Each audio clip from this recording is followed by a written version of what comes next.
وأفضل الصلاة وأكمل السلام على أشرف الأنبياء والمرسلين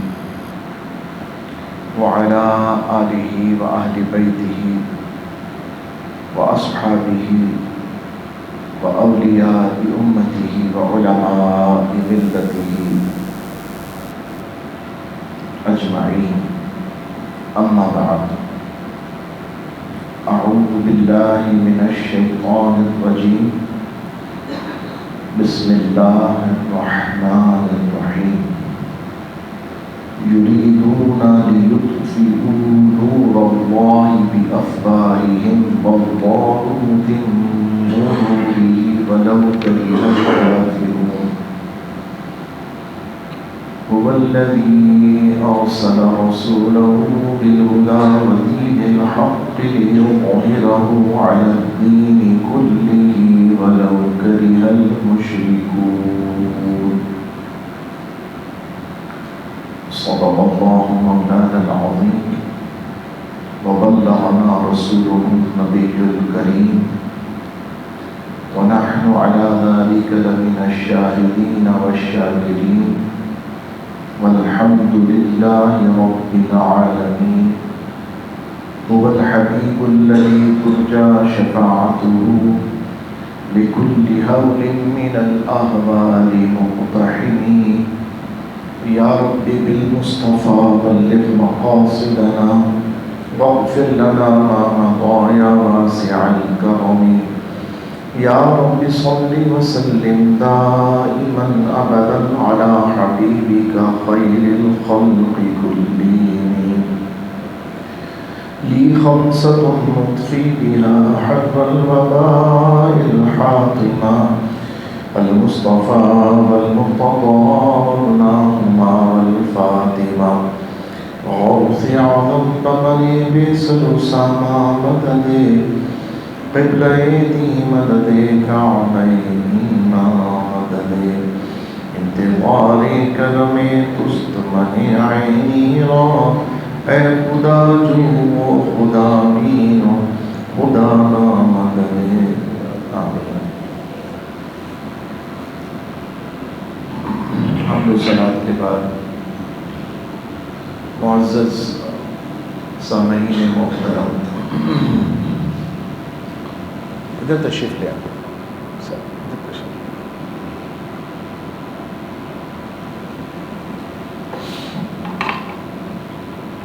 تقریر میں آپ کے سامنے قرآن مجید فرقان حمید کے 28ویں پارے میں سورہ صف کی 2 آیات مقدسہ تلاوت کی.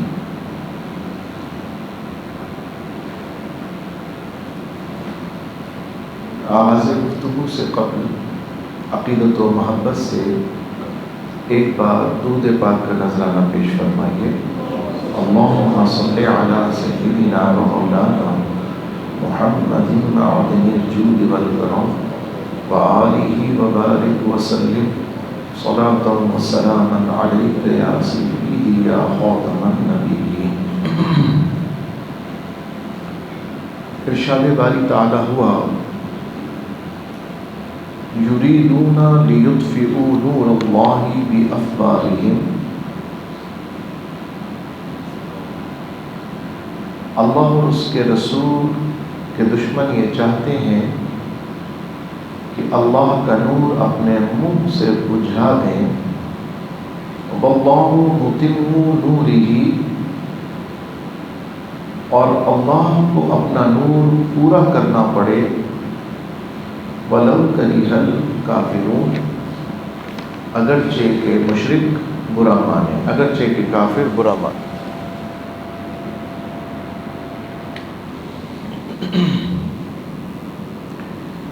پھر فرمایا: هُوَ الَّذِي أَرْسَلَ رَسُولَهُ بِالْهُدَى وَدِينِ الْحَقِّ، وہی ہے جس نے اپنے رسول کو ہدایت اور سچے دین کے ساتھ بھیجا. لِيُظْهِرَهُ عَلَى الدِّينِ كُلِّهِ، کہ اسے سب دینوں پر غالب کرے. وَلَوْ كَرِهَ الْمُشْرِكُونَ، پڑے برا مانے مشرک. اگرچہ مشرک برا مانے۔ ان آیات کا خلاصہ یہ ہے کہ اللہ تبارک و تعالی اس نے اپنے محبوب کو دین حق اور ہدایت کے ساتھ اس دنیا میں بھیجا، اس لیے بھیجا کہ وہ اللہ کے دین کو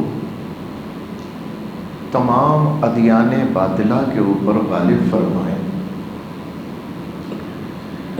چاہے مشرکوں کو، کافروں کو کتنا ہی ناگوار گزرے، اور یہ بات ہو کر بھی رہے گی، یعنی یہ کام جو اللہ نے فرمایا کہ محبوب اس لیے آئے ہیں کہ دین کو غالب فرمائیں، یہ کام ہو کر بھی رہے گا، اگرچہ کہ کافر نہیں چاہتے یہ کام ہو، لیکن دین غالب ہو کر رہے گا، کیونکہ اللہ اپنے اس نور کا محافظ ہے۔ اللہ اس نور کو پورا کرے گا انشاءاللہ تعالی۔ حضور علیہ الصلوۃ والسلام کی ڈیوٹی بعثت مبارکہ کی دین کو تخت پر لانا، دین کو سربلندی، سرفرازی، غلبہ عطا فرمانا اللہ کے فضل کے ساتھ، اور ایسا ہو گیا۔ جب حضور تشریف لائے تو دین اسلام مفقود ہو چکا تھا۔ دین اسلام تو حضرت آدم علیہ السلام سے چلا، مختلف انبیاء کرام علیہ السلام کی نسبتوں کی وجہ سے وہ ان کے نام سے منسوب ہوا، اصل میں وہ دین اسلام ہے۔ سیدنا ابراہیم کے نام سے منسوب ہوا تو دین حنیف کہلایا، سیدنا موسیٰ علیہ السلام سے منسوب ہوا تو دین موسوی کہلایا، شریعت موسوی کہلائی، اور سیدنا عیسیٰ علیہ السلام کے نام سے منسوب ہوا تو عیسوی کہلایا، عیسائی ماننے والے کہلائے۔ حقیقت میں دین اسلام ہے، لیکن ابھی یہ سب اس کے دین کے یہ ارتقائی مراحل تھے، کبھی یہ نبی تشریف لائے، کبھی وہ نبی تشریف لائے، کبھی یہ رسول، کبھی یہ شریعت، کبھی وہ معاملہ، کبھی یہ صحائف، کبھی وہ کتب۔ صحف ابراہیم و موسیٰ قرآن نے کہا، تو موسیٰ علیہ السلام پر تو توریت نازل ہوئی، لیکن ابراہیم علیہ السلام کی تو کوئی کتاب نہیں ہے، تو ان پر بھی صحف نازل ہوئے، صحیفے نازل ہوئے۔ اب وہ کچھ چیزیں فار دا ٹائم بینگ ہوتی تھیں، یعنی اسی دور کے لیے، اسی وقت کے لیے، اسی زمانے کے لیے، یا ارجنسی کے لیے کوئی ایسا ایشو آیا کہ جو ارجنٹ ہے، اس کے سلوشن کے لیے کوئی صحیفہ، کوئی حکم، کوئی آیت، کوئی بات، کوئی وحی نازل ہو گئی۔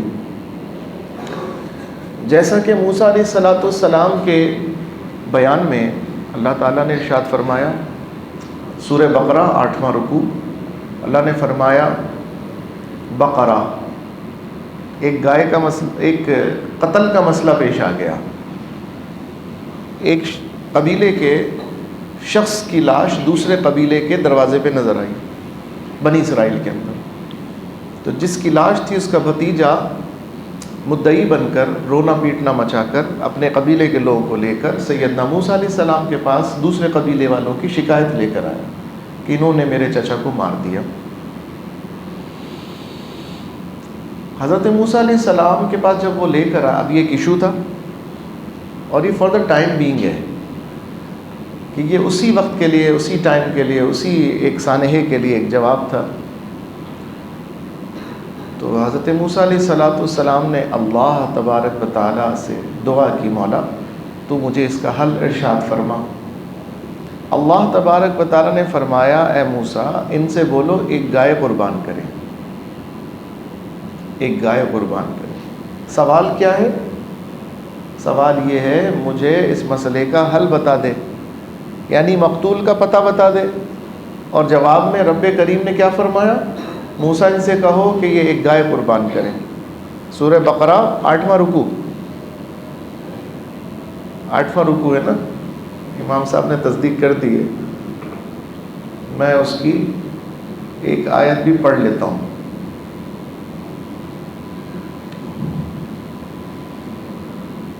درود شریف پڑھیے.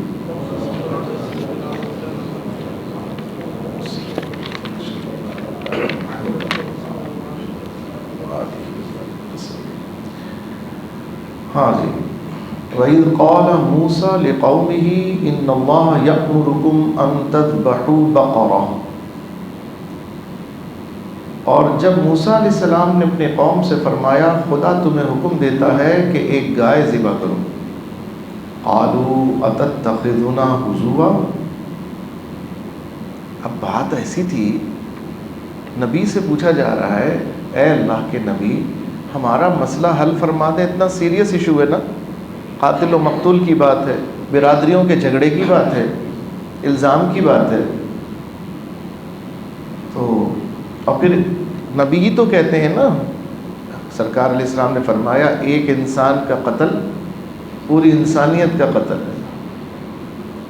حضور علیہ السلام نے فرمایا ایک مومن کی جان، اس کا خون، اس کی حرمت کعبے کی حرمت سے افضل ہے. کعبے کی حرمت سے افضل ہے. تو جماعت انبیاء کا تو ایک ہی منشور ہے نا، سب ایک ہی ہم زبان ہیں، یک زبان ہے فہم و ادراک میں.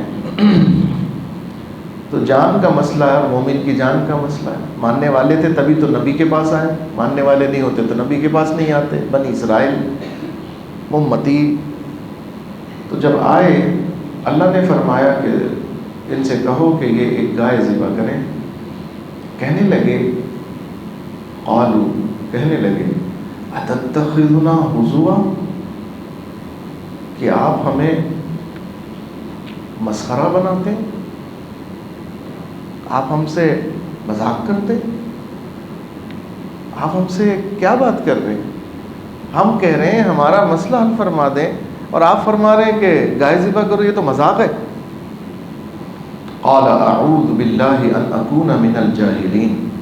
اب جلال موسوی شروع ہو گیا، کیونکہ آپ نے اپنی مرضی سے تو جواب دیا نہیں تھا، اللہ نے فرمایا تھا. تو آپ نے فرمایا خدا کی پناہ، اعوذ باللہ، خدا کی پناہ کہ میں جہالت کروں، خدا کی پناہ کہ میں جاہلوں میں سے ہو جاؤں. قالوا ادع لنا ربک یبین لنا ما ہی. اب وہ گھبرائے کہ نہیں ہم سے غلطی ہو گئی، ہم نے غلط گمان کیا، نبی کے بارے میں غلط بات سوچی، توبہ توبہ استغفر اللہ. گھبرا گئے، کہنے لگے اپنے رب سے دعا فرمائیں کہ وہ ہمیں بتا دے کہ گائے کیسی ہو. اب یہاں ہوئی باریکی شروع، حجت شروع، سوال شروع. تو مشکل بھی شروع ہو گئی. گائے کہا تھا، گائے ذبح کر دیتے، کوئی سی بھی گائے، بات پوری ہو جاتی. اب انہوں نے گائے کے بارے میں کریدنا شروع کیا، کیونکہ اصل میں یہ سوال وہاں ہوتا ہے. اس کی کیفیت میں اگر آپ کو فطرت کے اعتبار سے، طبیعت کے اعتبار سے بتاؤں، جہاں سامنے والے کی بات احترام میں تو مان لی ہے، یقین نہیں ہو رہا، دل میں یقین نہیں ہو رہا، تو اب ذرا یا تو اس کو زج کرنے کے لیے، یا اب اپنی جو وہ طبیعت کی جو ایک پشمردگی ہے اس کو زائل کرنے کے لیے، یا پھر حق کو جاننے کے لیے. اب یہ تین کیفیتیں ہو سکتی ہیں. انہوں نے مرے دل سے پوچھا، مرے دل سے کہ کیسی گائے ہو. تو فرمایا وہ رب فرماتا ہے، یعنی حضرت موسیٰ نے یہ نہیں کہا کہ ایسی گائے ہو، کہا اللہ فرماتا ہے. قال موسیٰ علیہ السلام نے کہا انہو یقول، وہ فرماتا ہے، بے شک اللہ فرماتا ہے، انہا بقرۃ لا فارض ولا بکر، ایسی گائے ہو جو نہ بوڑھی ہو اور نہ جوان، درمیانی ہو. عوان بین ذلک، بلکہ ان دونوں کے بیچ میں ہوں. فافعلوا ما تؤمرون، کر دو جو رب کا حکم ہے کر دو. پھر سوال، قالوا ادع لنا ربک یبین لنا ما لونها، بولے اپنے رب سے دعا کیجیے کہ ہمیں اتنا تو بتا دے کہ اس کا رنگ کیسا ہو. قال انه یقول، پھر فرمایا کہ وہ فرماتا ہے، انها بقرۃ صفراء فاقع لونها تسر الناظرین، وہ فرماتا ہے وہ ایک پیلی گائے ہے، اس کا رنگ کیسا ہے؟ پیلا ہے، جس کی رنگت ڈبڈباتی خالص زرد دیکھنے والوں کو خوش کر دیتی ہے. ایسی رنگت کے نظر پڑے تو آنکھیں خوش ہو جائیں، یعنی پیلا چمکتا ہوا زرد رنگ جو چمکتا ہوا ہو، گولڈن کی طرف جاتا ہے، اس پہ نظر پڑتی ہے تو آدمی کی آنکھیں چمک جاتی ہیں، دیکھنے والے کو بھلا کرتی ہے، خوشی دیتی ہے. پھر وہ پیچھے پڑ گئے. قالوا ادع لنا ربک یبین لنا ما ہی ان البقرہ تشابہ علینا وَإِنَّا إِن شَاءَ اللَّهُ لَمُهْتَدُونَ، کہنے لگے اپنے رب سے دعا کیجئے ہمیں صاف صاف بیان کر دے کہ کیسی گائے ہو. اور بے شک ہمیں گائے کے سلیکشن میں شبہ ہو گیا اور اللہ چاہے تو ہم راہ پا جائیں گے. اچھا انشاءاللہ کہہ دیا، یہ اللہ کو پسند ہے کہ بات کرو تو انشاءاللہ کے ساتھ. رب نے فرمایا قال انہ یقول، حضرت موسیٰ کہتے ہیں کہ رب نے فرمایا انہا بقرۃ لا ذلول تثیر الارض ولا تسقی الحرث، رب نے فرمایا وہ ایک گائے ہے جس سے خدمت نہیں لی جاتی ہل چلانے کی، کھیتی باڑی کرنے کی، نہ کھیتوں کو پانی دینے کے لیے جوتا جاتا ہے اس کو، جیسے بیل کو لگا دیا جاتا ہے اور وہ ٹنکی چلتی رہتی ہے، پانی نکلتا رہتا ہے، کھیتوں میں پانی جاتا ہے، نہ اس کام میں نہ ہل چلانے میں. وہ ایسی گائے ہے. مسلمۃ لا شیۃ فیہا، بے عیب ہے جس میں کوئی داغ نہیں، بے عیب ہے جس میں کوئی داغ نہیں. قالوا الآن جئت بالحق، بولے اب بات ٹھیک سمجھ میں آ گئی، اب ہمیں بات سمجھ میں آ گئی. فذبحوها، تو انہوں نے وہ گائے ڈھونڈی اور اسے ذبح کیا، پا لیا اور ذبح کیا. وما کادوا یفعلون، لیکن معلوم نہیں ہوتا تھا کہ وہ ذبح کریں گے بھی کہ نہیں کریں گے، یعنی ارادہ نہیں پتہ چلتا تھا، طبیعتاً ان کی نہیں اس طرف مائل تھی کہ ہمیں تو کیا چاہیے تھا اور وہ ہونا کیا تھا. وَإِذْ قَتَلْتُمْ نَفْسًا فَادَّارَأْتُمْ فِيهَا، اور جب تم نے خون کیا تو ایک دوسرے پر اس کی تہمت ڈالنے لگے، وہی کہ انہوں نے کر دیا، انہوں نے کر دیا، انہوں نے مار دیا، انہوں نے مار. واللہ مخرج ما کنتم تکتمون، اور اللہ کو ظاہر کرنا تھا جو تم چھپاتے تھے. اب کیا ہوا؟ گائے کو ذبح کیا گیا. گائے کے ذبح کرنے کے بعد راز کیسے پتہ چلا کہ قاتل کون ہے؟ بھئی گائے تو ذبح ہو گئی، حکم پورا ہو گیا، اب پتہ کیسے چلا؟ تو رب نے فرمایا فَقُلْنَا اضْرِبُوهَا بِبَعْضِهَا كَذَلِكَ يُحْيِي اللَّهُ الْمَوْتَى وَيُرِيكُمْ آيَاتِهِ لَعَلَّكُمْ تَعْقِلُونَ، تو ہم نے فرمایا اس مقتول کو اس ذبح شدہ گائے کا ایک ٹکڑا مارو، جو قتل ہوا ہے مقتول جو لاش ہے اس کو ذبح شدہ گائے کا کوئی ٹکڑا مارو، اللہ یوں ہی مردے جلائے گا. اللہ، یہ رب کے لفظ فرمان، كَذَلِكَ يُحْيِي اللَّهُ الْمَوْتَى، يُحْيِي اللَّهُ الْمَوْتَى، اللہ ایسے ہی مردے زندہ فرمائے گا. وَيُرِيكُمْ آيَاتِهِ لَعَلَّكُمْ تَعْقِلُونَ، اور تمہیں اپنی نشانیاں دکھاتا ہے کہ تمہیں عقل آ جائے. یا اللہ، اب بات تو مضمون تو میرا یہ نہیں ہے لیکن یہ بات کس کی ہو رہی ہے؟ موسیٰ علیہ السلام اور ان کی قوم کی، بنی اسرائیل کی، یعنی امت موسیٰ علیہ السلام کی بات ہو رہی ہے. ہم کون ہیں؟ امت مصطفیٰ صلی اللہ تعالی علیہ وسلم. اور ہماری امت وہ امت ہے جس کے امتی ہونے کے لیے تمنا خود سیدنا موسیٰ علیہ السلام نے فرمائی ہے، تمنا فرمائی ہے۔ حکایات میں موجود ہے کہ اللہ نے جب حضرت سید عالم صلی اللہ علیہ وسلم کی امت کی شان انبیاء کو دکھائی تو موسیٰ علیہ السلام نے ہر دفعہ کہا یا باری تعالیٰ یہ امت تو میری امت بنا دے، 11 مرتبہ فرمایا، 11 مرتبہ، یعنی ہر دفعہ کوئی بات امت کی کوئی خوبی بیان ہوتی، نبی خوش ہو جاتے، موسیٰ علیہ السلام خوش ہو کے کہتے یا اللہ اس امت کو میرا امتی بنا دے، یہ میری امت بنا دے، مجھے دے دے یہ امت۔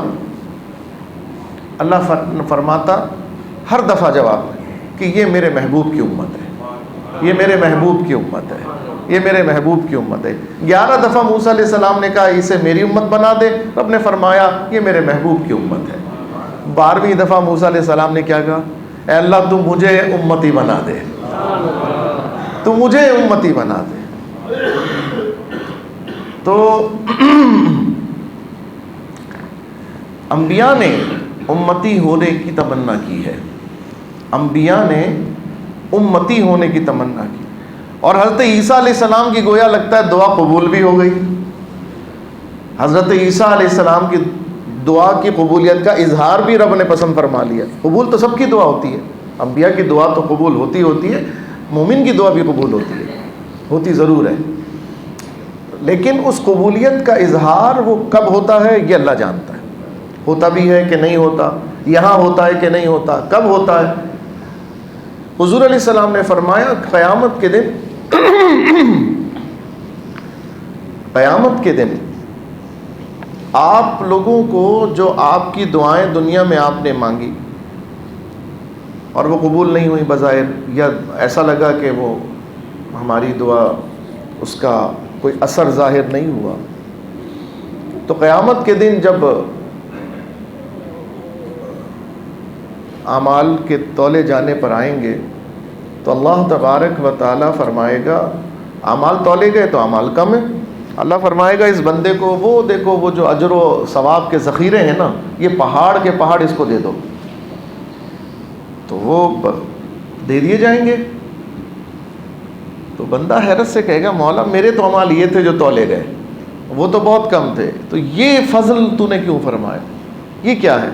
اور فرمائے گا یہ تمہاری دنیا میں مانگی گئی ان دعاؤں کا اجر ہے جو تم دنیا میں مانگتے تھے اور بظاہر اس کا ظہور نہیں ہوتا تھا۔ ہماری حکمت کے مطابق، ہماری حکمت میں اس کا ظہور اس وقت تمہارے لیے مناسب نہیں تھا، ہم نے اس وقت کی بیچارگی کے لیے تمہارے لیے سے اجر و ذخیرہ بنا کے رکھا ہوا۔ اس لیے اللہ سے دعا مانگتے رہا کریں، کثرت سے مانگیں، چاہے اس کا ظہور ہو چاہے نہ ہو۔ آپ کا کام ہے مانگنا۔ فقیر کو کتنا ٹھکرایا جاتا ہے نا، کتنا لیکن اس کا کام کیا ہے؟ وہ مانگتا ہی رہتا ہے۔ دنیا کا فقیر نہیں الجھتا اور کما کے ہی جاتا ہے، تو ہم تو اس رب کے دربار کے فقیر ہیں، اس کے در کے فقیر ہیں۔ مانگتے رہیں۔ میرے مرشد یاد آئے حضور قبلہ شاہ صاحب رحمۃ اللہ علیہ، تو وہ بات چلی کہ زمزم شریف جب پیتے ہیں تو کھڑے ہو کے کعبے کی طرف رخ کر کے ایک دعا ہے وہ پڑھ کر، اللہم انی اسألک علما نافعا ورزقا واسعا وشفاء من کل داع، اے اللہ تو مجھے نافع علم عطا فرما، میں تجھ سے سوال کرتا ہوں، اور وسیع رزق عطا فرما، اور ہر بیماری سے نجات عطا فرما۔ یہ دعا منقول ہے نبی کریم صلی اللہ علیہ وسلم۔ تو سوال ہوا کہ حضرت یہ دعا ایک دفعہ پڑھ کے 3 گھونٹ پی جائیں؟ فرمایا بھائی ایک گھونٹ میں یہ پڑھو، پھر دوسرے گھونٹ میں پڑھو، پھر تیسرے گھونٹ میں پڑھو، ایک دعا مانگو، 2 دعا مانگو، کبھی اس کے لیے مانگو کبھی اس کے لیے مانگو۔ یار تمہیں جتنے گھونٹ ملے تم اتنی دعائیں مانگو نا، مانگتے چلے جاؤ۔ تو دعا حضور نے فرمایا علیہ الصلوۃ والسلام الدعاء مخ العبادہ، دعا عبادت کا مغز ہے۔ پھر کہیں فرمایا الدعاء رد القضاء، یہ واحد 2 چیزوں کے لیے کہا، صدقہ اور دعا جو قضا کو ٹال دیتے ہیں۔ قضائے غیر مبرم، یعنی تقدیر الہی میں دو طرح کی چیزیں لکھی ہوتی ہیں، ایک وہ جو مبرم ہوتی ہے اور ایک وہ جو غیر مبرم ہوتی ہے۔ مبرم وہ جس کو فرشتے بھی نہیں جانتے، وہ صرف اللہ کے علم میں، اور غیر مبرم وہ جو فرشتوں کے علم میں ہے، نیکوں کے علم میں ہے، لکھا ہوا ہے، لیکن وہ کسی کی دعا سے اللہ بدل دیتا ہے، اس کو بدل بھی سکتا ہے۔ یہ وہی بات ہے کہ قضا آئی ہوئی تھی لیکن کسی کے ہاتھ اٹھ گئے تو اللہ نے قضا کو بڑھا دیا، آگے کر دیا۔ بیماری تھی، اللہ نے صحت میں تبدیل کر دیا، غریبی تھی، اللہ نے تمنگری میں تبدیل کر دیا۔ تو یہ جو ہے یہ قضائے غیر مبرم ہے، دعاؤں سے بھی ٹل جاتی ہے، صدقے سے بھی ٹل جاتی ہے۔ انسان صدقہ دیتا ہے تو اس کے اوپر سے وہ بلا ٹل جاتی ہے۔ تو عزیزان محترم، حضور نے فرمایا اب دعا رد القضاء، دعا قضا کو ٹال دیتی ہے، اور پھر فرمایا اب دعا هو العبادہ، حقیقت میں جانو تو دعا ہی عبادت ہے۔ لوگ نماز کے بعد دعا کرنے پر جھگڑنے لگتے ہیں۔ لوگوں کے سوچ اور فکر میں کہتا ہوں ہر چیز میں منفی اینگل کیوں ہوتا ہے، مثبت اینگل کیوں نہیں ہوتا؟ نماز جنازہ کے بعد دعا کرنے میں جھگڑنے لگتے ہیں۔ اگر سنت نہیں ہے، ہم نہیں کہتے کہ سنت ہے، ہم نے کب کہا کہ سنت سمجھ کے دعا کر رہے ہیں، لیکن یہ بتاؤ منع ہے؟ کوئی کام سنت نہیں ہے لیکن منع بھی تو نہیں ہے، منع ہو تو وہ چیز منع ہو جائے گی، پھر کوئی بات، سرکار نے منع کر دیا، بات ختم، آگے کوئی بات نہیں، کوئی وضاحت نہیں۔ لیکن جہاں سرکار علیہ السلام نے وہ کام نہیں کیا لیکن منع نہیں ہے تو وہاں جواز کا دروازہ ہے۔ اگر علماء کی تحقیق کہتی ہے کرنے سے برکت ہے، فائدہ ہے، سبحان اللہ، بات ختم۔ اللہ کے محبوب نے وارث بنائے علماء کو، اور وہ اس کے جواز کا حل نکالتے ہیں، اس کا سلوشن نکالتے ہیں۔ یاد رکھنا ہمارے لیے ممنوع وہ مقام ہے جہاں ممنوع کا حکم ہے، یعنی جہاں نفی موجود ہے، یہ کام نہیں کرو، بس نہیں کرو، کوئی حجت نہیں، کوئی اگر مگر نہیں، کوئی چنی چنا نہیں، کوئی این و آ نہیں، کوئی یہ وہ نہیں، ختم بات۔ بس سرکار نے فرما دیا، سرکار کا فرمایا حق کا فرمایا ہے، رب نے فرما دیا، سرکار نے فرما دیا، بات ختم۔ لیکن جس جگہ جس مقام پر ممانعت نہ ہو، یعنی ممنوع نہ ہو، منع نہ ہو کسی نیک کام، لیکن یہ بھی نہ ہو کہ یہ سنت ہو کہ حضور نے کیا کہ نہیں کیا، صحابہ نے کیا کہ نہیں کیا، کوئی بات نہیں۔ بہت سے ایسے کام ہیں جو حضور نے نہیں کیے، صحابہ نے کیے، وہاں حضور کی سنت موجود نہیں ہے۔ حضور علیہ السلام نے تراویح کبھی بھی جماعت سے نہیں پڑھی، تراویح کی نماز حضور علیہ السلام نے جماعت سے نہیں پڑھی، لیکن حضرت عمر فاروق اعظم نے جماعت سے پڑھوا دی۔ آج تک 1400 سال سے امت جماعت سے پڑھ رہی ہے، برکت سمجھ کے پڑھ رہی ہے کہ نہیں پڑھ رہی؟ اجماع ہو گیا نا امت کا اس بات پر۔ تو حضرت عمر نے مخالفت رسالت میں تھوڑی جماعت کروائی ہے، بلکہ دین کے فائدے کے لیے اس کو نظم میں لے کر آ گئے۔ اس زمانے میں یہ قرآن کریم میں 1000 دفعہ یہ بات شاید بتا چکا، حضور علیہ السلام کے زمانے ظاہری حیات مبارکہ میں وصال اقدس تک یہ قرآن اس طرح بک فارم میں نہیں تھا، اس طرح نہیں تھا جس طرح میں آج یہ قرآن ہاتھ میں ایک مجلد، ایک بک کی طرح دکھا رہا ہوں، یہ بک کی طرح نہیں تھا۔ کسی ایک صحابی کے پاس مکمل نہیں تھا، کسی کے پاس کچھ صورتیں، کسی کے پاس کچھ صورتیں، کسی متفرق بٹا ہوا تھا، کیونکہ سرکار علیہ السلام پر جہاں قرآن نازل ہوا، جس مقام پر جو ساتھ تھا اس کو لکھوا دیا۔ کاتبین وحی تھے، وہ لکھ لیا کرتے تھے، لیکن ان کو ایکومولیٹ، ان کو جمع، ان کو ایک بک کی شکل میں سرکار نے نہیں فرمایا۔ حتیٰ کہ صدیق اکبر کے دور میں جب یہ تحریک چلی صحابہ کے کہ بھئی ایک کتاب ریفرنس کے لیے تو ہونی چاہیے، یعنی جمع شدہ ایک کتاب ہونی چاہیے ساری آیتوں پر مشتمل، تو صدیق اکبر نہیں مانے اس بات پر، کہا جو کام سرکار نے نہیں کیا میں نہیں کروں گا۔ اب دیکھو سوچ کا ایک زاویہ ہے، لیکن حضرت عمر جیسی ہستی نے کنونس کیا، جناب سرکار علیہ السلام کے دور میں یہ ضرورت پیش نہیں آئی، اب ضرورت پیش آ رہی ہے، تو ہمیں ریفرنس کے لیے کہ کہیں اختلاف نہ ہو جائے، کوئی اپنے انداز سے صورتیں بنا کے لیا، کوئی اپنے انداز سے دعویٰ کر دے، کوئی پڑھنے میں اختلاف کر دے، تو ریفرنس کے لیے ہمیں ایک بک ملنی چاہیے۔ حضرت صدیق اکبر نے جب اس میں غور و فکر کیا، ان کا شرح صدر ہو گیا، ان کا سینہ کھل گیا اور انہیں یہ اینگل سمجھ میں آ گیا۔ سمجھے بات کو؟ بعض چیزیں اس طرح سے سمجھنی پڑتی ہیں۔ اختلاف رائے ہوتا ہے، سوچ نہیں مان رہی ہوتی، لیکن کنونس کرنا پڑتا ہے، اور جب کنونس ہو جاتا ہے تو دیکھو اگر وہ یہ نہ کرتے تو آج یہ ہوتا، اگر وہ نہ کرتے، صدیق اکبر، عمر فاروق اعظم، زید ابن ثابت، ابی ابن کعب رضی اللہ عنہم اجمعین، اگر وہ یہ نہ کرتے، کیا آج یہ ہمارے سامنے ایک فارم میں ہوتا؟ آج تو جس کا دل چاہتا ہے الماری کھولتا ہے، کتاب نکالی، پڑھنا شروع کر دیا، گھر میں قرآن موجود ہے، پڑھنا شروع کر دیا۔ تو میرے دوستوں، میرے عزیزوں، یہ جو فکر اور سوچ ہے نا زمانے کے اندر،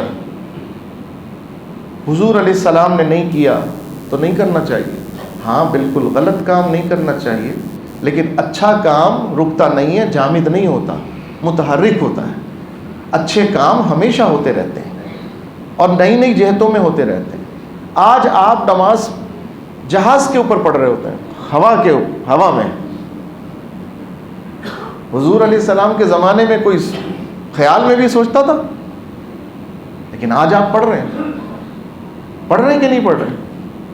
ایک مسلمان سب میرین کے اندر گیا، سمندر کی تہ کے اندر، کتنے میٹر نیچے سمندر کی تہ میں وہ نماز پڑھ رہا ہے، سب میرین کے اندر ہے وہ۔ اسی طرح فضا کے اندر موجود ہے۔ بولیے پڑھتے کہ نہیں پڑھتے؟ نماز کا وقت آتا ہے۔ ہر چیز کے احکام، یہ دین ہمارا جامد نہیں ہے، بلکہ دین ہمارا متحرک ہے۔ ہر دور کے تقاضوں کے مطابق دین کے معاملات ہمیں قرآن و حدیث کی بنیاد سے ہی مل جاتے ہیں۔ بات کہاں سے کہاں چلی گئی نا، لیکن بات تو سب دین کی ہے۔ وہ جناب ذبح کر دیا امت موسیٰ نے، بقرہ، گائے کو ذبح کر دیا۔ ذبح کرنے کے بعد موسیٰ علیہ السلام نے اس کی ہڈی ایک لی اور اس کو مقتول کے لگا، جیسے اللہ نے فرمایا اس کو مارو۔ جب مقتول کے مارا، فَقُلْنَا اضْرِبُوهُ بِبَعْضِهَا كَذَلِكَ يُحْيِي اللَّهُ الْمَوْتَى، جیسے ہی مارا مقتول اٹھ کے کھڑا ہو گیا، اس حالت میں کہ گلے سے خون کا فوارہ جاری تھا، گلے سے خون کا فوارہ جاری تھا۔ رب نے فرمایا ہم اسی طرح مردوں کو زندہ کرتے ہیں، ہم اسی طرح مردوں کو زندہ کرتے ہیں۔ تو جناب وہ، اور اس نے کھڑے ہونے کے بعد اپنے ہی بھتیجے کی طرف اشارہ کیا کہ یہ جو میرا کلیم کر رہا ہے نا، اسی نے مجھے مار کے دوسرے آبادی کے، دوسری برادری کے رات کے اندھیرے میں ان کے دہانے پہ پھینک دیا، تاکہ کسی پر شبہ بھی نہ ہو، یہ آپس میں لڑتے رہیں، اور میں، یہ میرا بھتیجا ہے، میرا بیٹا کوئی نہیں، مال سارا اسی کے ہو جاتا، تو مال کے چکر میں مارا۔ یہ امت موسیٰ کو اللہ تعالیٰ نے یہ جلوہ دکھایا، اپنی شان کا جلوہ دکھایا۔ امت موسیٰ، اللہ، اسے یہ جلوہ دکھایا۔ امت مصطفیٰ تو سب سے افضل ہے، ہر معاملے میں خیر و برکت زیادہ ہے کہ نہیں ہے؟ ہر معاملے میں، ایمان بھی، اعمال بھی، معاملات بھی، سوچ بھی، فکر بھی، اعزاز بھی، انعام بھی، بہت کچھ، سب میں زیادہ۔ تو اگر انہیں یہ انعام مل سکتے ہیں، امت مصطفیٰ کو نہیں مل سکتے؟ مل سکتے ہیں۔ عقل تو یہی کہتی ہے نا، یہ تھوڑی ہے کہ عرب نے وہاں پر یہ کام کر کے اب اس طرح کا دروازہ بند کر دیا، اب یہ آگے کسی کے ساتھ نہیں ہوگا، ہے ایسا کچھ نہیں۔ میں تو اکثر کہتا ہوں یہ بات کہ وہ رب جو حضور سیدنا غوث اعظم شیخ عبد القادر جیلانی رضی اللہ تعالی عنہ کو شان کرم، شان فضیلت، عرفہ و اعلیٰ عطا کرتا ہے، تو 800 سال پہلے جس رب نے بغداد کے عبد القادر جیلانی کو یہ شان عطا کی، کیا اس رب نے شیخ عبد القادر جیلانی رضی اللہ تعالیٰ عنہ غوث اعظم کو یہ شان عطا کر کے اپنے رحمت و کرامت کا باب بند کر دیا؟ نہیں۔ آپ نے اس کے دروازے بند سمجھ لیے ہیں۔ فرق صرف اتنا ہے میری سوچ اور لوگوں کی سوچ میں کہ میں نے اس کے کرامت کے دروازے اب بھی میں کھلے مانتا ہوں اور قیامت تک کھلا مانوں گا۔ اس کی رحمت کی بارش میں ابھی بھی مانتا ہوں، 800 سال پہلے بھی مانتا تھا، 1400 سال پہلے بھی مانتا تھا، اور آئندہ بھی 1400 سال کے بعد تک مانتا رہوں گا۔ آپ بھی کوشش کر کے دیکھیں۔ تو حضور غوث پاک رضی اللہ تعالیٰ عنہ جیسا اخلاص لے آئیں، ان جیسا ادب لے آئیں، ان جیسی خوبیاں لے کر آ جائیں۔ آپ اپنی شخصیت کو ویسا بلڈ اپ کریں نا، آپ اپنے کردار کو ویسا بلڈ اپ کریں، تو آج بھی ہو جو ابراہیم سا ایماں پیدا، آگ کر سکتی ہے انداز گلستاں پیدا۔ یہ تو آپ کے اور ہمارے ایمان اور کردار کے اوپر ہے۔ آپ ویسے بن جائیے، پھر دیکھیں بارشیں کیسی ہوتی ہیں۔ آپ ویسے بن جائیے، پھر دیکھیں کرامتیں کیسی ملتی ہیں۔ آپ بھی تو ویسے بنیں۔ پہلے تو آپ سے پوچھا جاتا ہے، ہم رب سے شکوہ کرتے ہیں، پھر بھی شکوہ ہم سے کہ ہم دلدار نہیں۔ اگر ہم دلدار نہیں تو بھی تو وفادار نہیں، ادھر سے بھی تو جواب آتا ہے۔ تو وفادار بن جا، ہم تمہیں دلداری دکھائیں گے، ہم تمہیں شان دکھائیں گے۔ کوئی مانگے تو صحیح، وہ تو عطا کرنے پر اس کی رحمت ہے، لیکن ہمارا جو طرز عمل ہے وہ درست نہیں ہے۔ مضمون یہ ہے کہ حضور دین کو تخت پر لانے تشریف لائے۔ حضور نے اپنی ڈیوٹی پوری کر دی، ریاست مدینہ قائم کر کے نظام مصطفیٰ کا جھنڈا گاڑ دیا۔ دین تخت پر آیا کہ نہیں آیا؟ صحابہ کرام کے ادوار تک دین تخت پر تھا کہ نہیں تھا؟ حتیٰ کہ خلفاء کے ادوار تک بھی دین تخت پر تھا، لیکن پھر آہستہ آہستہ تنزلی شروع ہوئی، کردار سے ہوئی۔ اللہ فرماتا ہے نعمت ہم اس وقت لیتے ہیں جب تم خود نعمت کو چھیننے والی حرکتیں کرتے ہو۔ اگر نعمت چھیننے والی حرکت نہ کرو تو ہم نعمت بڑھاتے ہیں، کم نہیں کرتے۔ اللہ تعالیٰ تغیر پیدا کر دیتا ہے، پھر کیفیات۔ آج ہمیں اپنی کھوئی ہوئی عظمت رفتہ کو حاصل کرنا ہے۔ آج ہمیں دوبارہ دین کو تخت پر لانا ہے۔ آج امت کے کاندھوں پر وہی ذمہ داری عائد ہوتی ہے۔ پوری کرنی چاہیے کہ نہیں کرنی چاہیے؟ بس یہ سوال ہے، یہ سمجھانا ہے، یہ سوچ بٹھانی ہے، یہ ذہن بنانا ہے کہ خدا کے بندوں صرف جمعے کی نماز پڑھنے نہیں پیدا ہوئے، خدا کے بندوں صرف عید کی نماز پڑھنے نہیں پیدا ہوئے۔ یہ تو کرنا ہے، لیکن یہ کر کے یہ سوچ لو اگر کہ میں نے دین کا حق ادا کر دیا، اللہ رسول سے تعلق کا حق ادا کر دیا، تو یہ جہالت ہے، یہ ناکامی ہے اور یہ شیطان کی سوچ ہے۔ نہیں جی، یہ تو چارج کرنے کے ذرائع تھے، آئے چارج ہو گئے، بیٹری چارج ہو گئی، بیٹری چارج ہو گئے، اب دین کا کام کرنا ہے۔ کیسے کرنا ہے؟ جو جس مقام پر ہے، جس شعبے میں ہے، جس عہدے پر ہے، وہ دین کو تخت پر لانے کے لیے ایک سے دوسرے کا ذہن بناتا چلا جائے کہ ہم نے دین کے مخالف کا ساتھ نہیں دینا، ہم نے دین کے حامی کا ساتھ دینا، سچوں کا ساتھ دینا۔ سچوں کو پہچانیے اور سچوں کے ساتھ ہو جائیے۔ اللہ تعالیٰ ہم سب کو اپنی ڈیوٹی پوری کرنے کی توفیق عطا فرمائے۔ تاجدار ختم نبوت لبیک لبیک لبیک یا رسول اللہ، لبیک لبیک یا رسول اللہ، لبیک لبیک یا رسول اللہ صلی اللہ علیہ وسلم۔ میں یہ بھی بتا دوں، میں نے گزشتہ جمعے شاید بتایا تھا کہ نہیں، کہ قادیانیوں کے خلاف جو ہم نے کیس کیا ہوا ہے، 2 کیس کیے ہیں، ایک صدر پریڈی تھانے کے اندر اور ایک جمشید کوارٹر تھانے کے اندر، ایسٹ میں اور ساؤتھ کے اندر، کہ انہوں نے اپنے جو جہنم کدے بنائے ہوئے ہیں، ارتداد خانے بنائے ہوئے، مرکز بنائے ہیں، اس کو مسجد کی صورت دی ہوئی ہے۔ تو عام مومن مسلمان دھوکہ کھا کے مسجد سمجھ کے چلا جاتا ہے۔ یہ ہے ان کی خباثت، اس کے خلاف ہم نے مقدمہ کیا ہوا ہے۔ یہ پہلے FIR نہیں کٹنے دے رہے تھے، ہم نے سیشن کورٹ میں جا کے 22A کے تحت حکم حاصل کیا، FIR کٹوائی، انہوں نے اسے چیلنج کیا، اسٹے لینے کی کوشش کی، وہ خارج ہوئی، اور 1 نومبر کو الحمدللہ انہوں نے جو ہماری FIR کو چیلنج کیا تھا، کورٹ نے پہلی پیشی پر ہی ان کی وہ درخواست بھی خارج کر دی۔ اللہ تعالیٰ انہیں ہر مقام پر ذلیل کرے، اور اللہ حضور علیہ السلام کے ختم نبوت کے سچے ماننے والوں کو ہر مقام پہ کامیابی عطا فرمائے۔ تاجدار ختم نبوت، من سب نبیا رہے گا یوں ہی ان کا چرچا رہے گا، پڑے خاک ہو جائیں جل جائیں۔ وآخر دعوانا الحمدللہ۔